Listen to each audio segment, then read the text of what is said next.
how they responded against Manchester City, and boy, did they respond. A statement win, statement result, but was it also a statement performance, Jamie? It's one of those games that they will remember for a long time, to beat Manchester City 5-1. But they'll remember even more if they go on to win the title. What they don't want is this rivalry that Newcastle and Manchester United had all those years ago. But Man United won the league. But Newcastle say one season, oh, we beat them 5-0.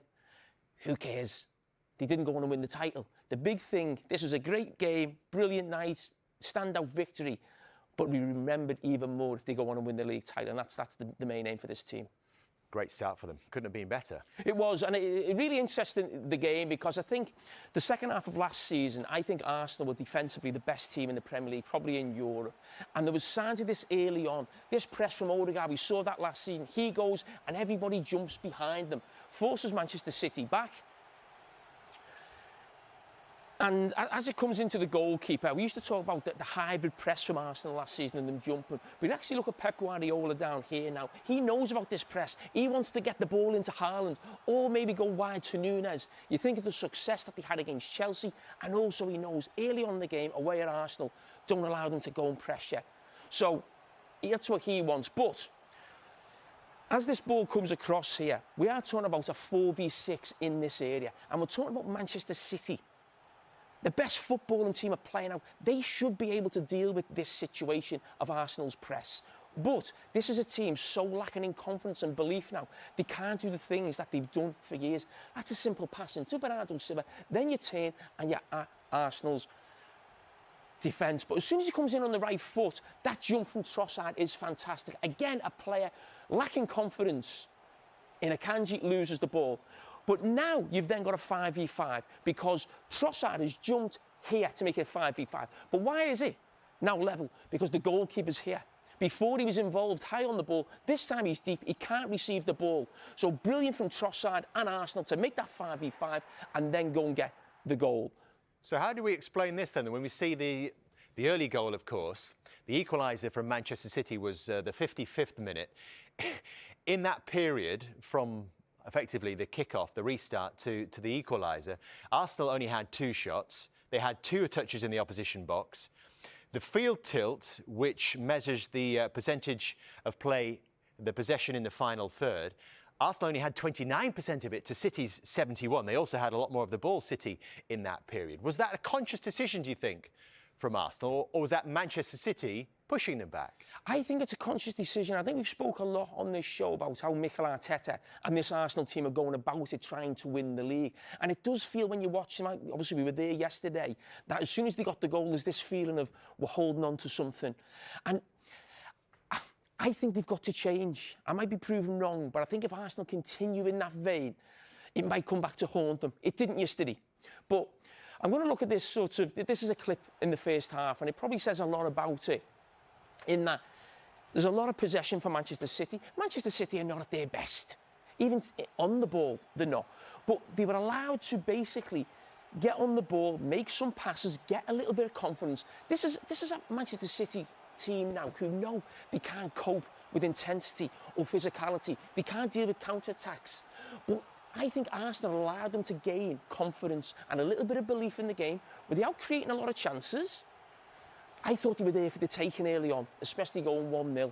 But we now go to the second half, and when we talk about teams being in a good position, compact-wise, from back to front, that is fantastic. And Gianfranco, no, that was typical Arrigo Sacchi, from defender to striker, hard to play through them.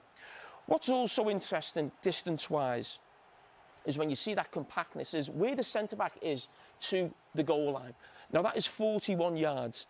Great position up against Manchester City. Difficult to play through the lines and not too close to your goal. So remember that number that we're talking about, that figure. So as this goes on, Manchester City start playing. Now, this is not great, fast attacking football. It's walking football.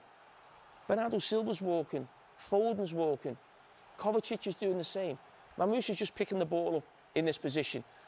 This is at full speed. I haven't slowed this down. So there's no real great intensity or football for Manchester City. A crossfield pass, again, Lewis Skelly coming over, no great deal of intensity. It then comes into Foden. Now it quickens up. Now the ball comes in, Haaland scores. and your two centre-backs, we saw them 41 yards away from the goal. 30 seconds later, they're 6 yards away from the goal. It wasn't great play from Manchester City. Arsenal allowed them to push them back.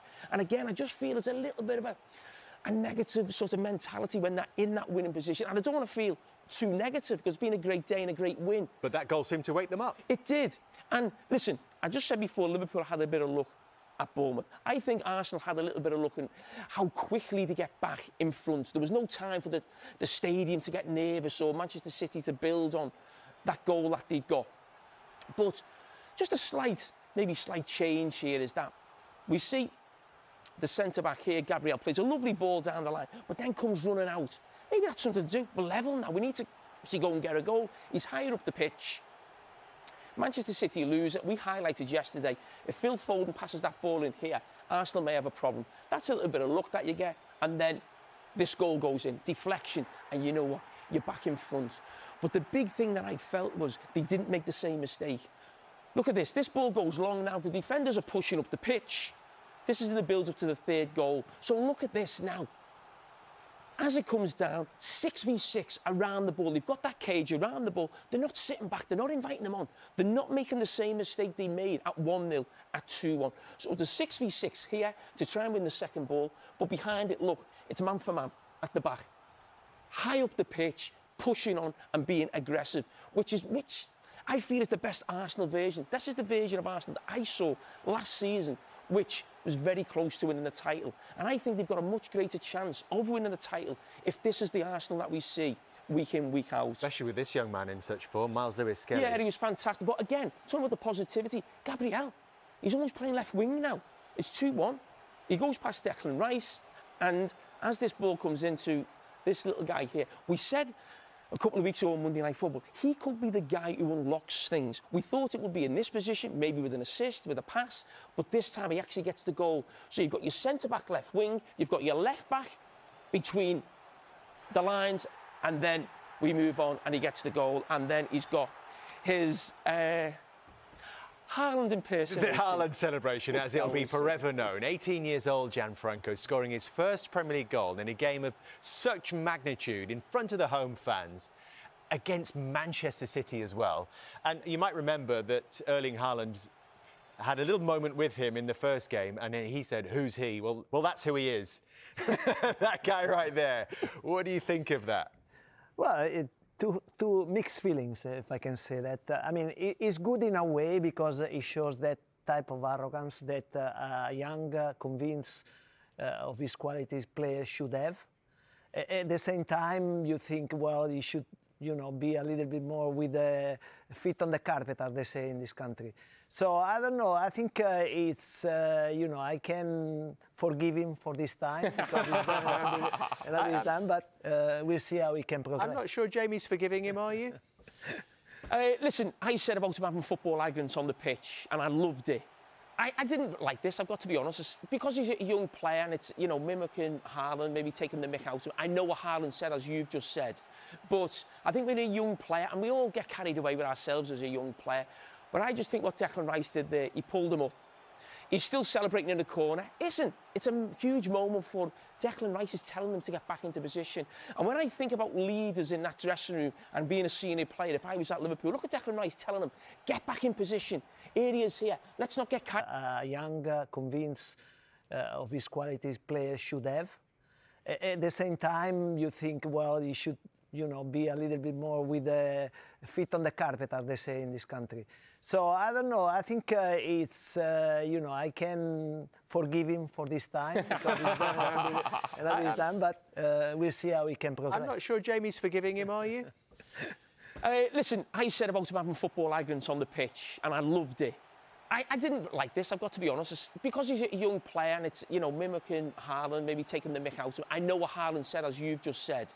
But I think when a young player, and we all get carried away with ourselves as a young player, but I just think what Declan Rice did there, he pulled him up. He's still celebrating in the corner. It's a huge moment for him. Declan Rice is telling them to get back into position. And when I think about leaders in that dressing room and being a senior player, if I was at Liverpool, look at Declan Rice telling them, get back in position. Here he is here. Let's not get carried away Look at him again now. Just keep an eye on Declan Rice. This is what senior pros should be doing in the dressing room to young players. Hey, switch on. Come on, switch on. Don't be getting carried away. But we'll see how he can progress. I'm not sure Jamie's forgiving him, are you? Listen, I said about him having football arrogance on the pitch, and I loved it. I didn't like this, I've got to be honest. It's because he's a young player and it's, you know, mimicking Haaland, maybe taking the mick out of him. I know what Haaland said, as you've just said. But I think when a young player, and we all get carried away with ourselves as a young player, but I just think what Declan Rice did there, he pulled him up. He's still celebrating in the corner. Listen, it's a huge moment for Declan Rice is telling them to get back into position. And when I think about leaders in that dressing room and being a senior player, if I was at Liverpool, look at Declan Rice telling them, get back in position. Here he is here. Let's not get carried away. Look at him again now. Just keep an eye on Declan Rice. This is what senior pros should be doing in the dressing room to young players. Hey, switch on. Come on, switch on. Don't be getting carried away with the celebration.